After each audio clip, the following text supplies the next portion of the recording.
The first step is going to be your path. This is what's going to get you to a place of financial independence by just being disciplined and making a few smart decisions. How are most millionaires made real estate over the last 20 years? Around 90% of the world's millionaires have been created by investing into real estate.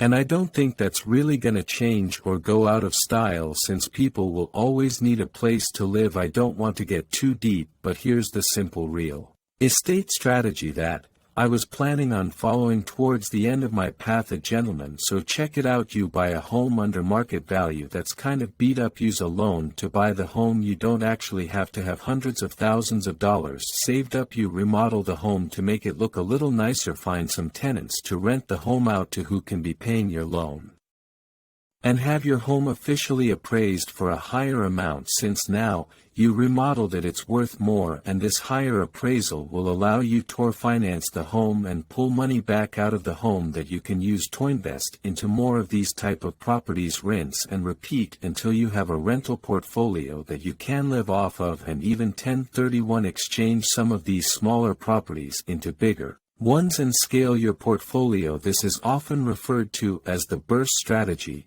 Buy, rehab, refinance, repeat. It can get risky, but when you're young that could definitely be a risk worth taking. So now that we know this way of building wealth,